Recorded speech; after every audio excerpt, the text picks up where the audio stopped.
President Trump praying in September after signing a proclamation for a national day of prayer. Tom BrennerThe New York Times, Washington. Tucked away in the Republican tax plan are several provisions that have little to do with overhauling the tax code and more to do with ensuring conservative lawmakers vote for the legislation.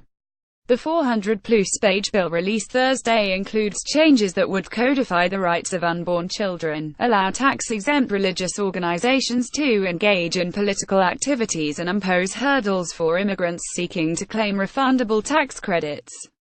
President Trump has long sought to appeal to religious and social conservatives, many of whom were initially wary of the candidacy of a thrice-married Manhattan billionaire who had openly boasted of his UAL conquests and displayed little interest in Church or the Christian faith.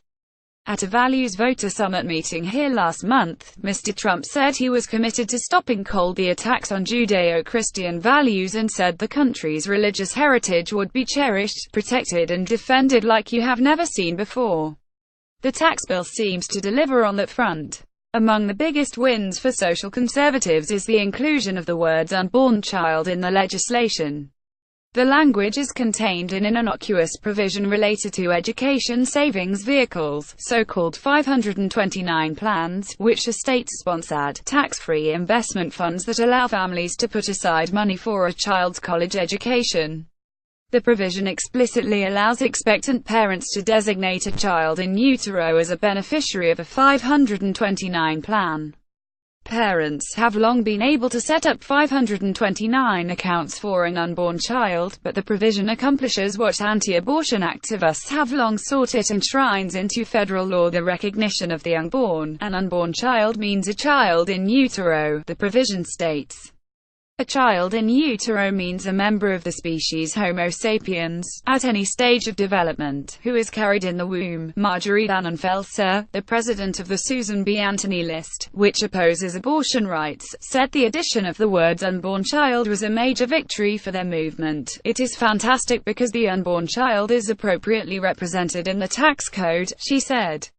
All of these things represent a serious commitment to treating the unborn child, as she or he should be, equal and protected in the eyes of the law. The bill also contains a sought-after change by the religious right repeal of the Johnson Amendment, which prohibits tax-exempt organizations like churches from engaging in political activity. Eliminating it was an early campaign promise of Mr. Trump's, and it has been a cause long championed by religious conservatives. Repealing the bigoted Johnson Amendment is long overdue, Ralph Reed, the head of the Faith and Freedom Coalition, said in a letter on Thursday to members of Congress. This clearly unconstitutional restriction on freedom of speech has been used by the Internal Revenue Service to harass, intimidate and persecute the faith community for over 6 decades, he wrote. It is long past time to repeal it, and we strongly support this legislation's provision restoring the First Amendment rights of people of faith. Still, doing away with the Johnson Amendment is not a cause that unites all conservatives, nor is it one that liberals are likely to let go quietly because of the considerable clout it would give pastors in the electoral process. The entire reason Donald Trump promised religious leaders he would help get rid of the Johnson Amendment was to empower the Christian right, said Peter Montgomery, a senior fellow for People for the American Way, a left-leaning political advocacy group.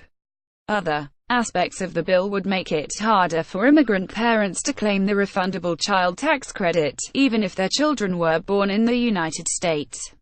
Under the legislation, filers would need to provide a Social Security number, rather than just a taxpayer identification number, in order to claim the benefit, which can be claimed even by those who owe no taxes. Social Security numbers are provided only to United States citizens or those authorized to work in the country. The left-leaning Center on Budget Policy and Priorities said the provision would roll back eligibility for about 3 million children in working families, including about 80% born in the United States. Some portions of the bill did not sit well with social conservatives, including the proposed repeal of the adoption tax credit and the inability to claim the child tax credit for a fetus. We are adamantly opposed to the elimination of the adoption tax credit, Ms. Tannen Felsher said. And in order to help poor, expectant mothers and families, we are pressing for the expansion of the child tax credit to include the unborn child. A version of this article appears in print on November 5, 2017, on page A21 of the New York edition, with the headline "Tax Bill Offers Recognition of Unborn."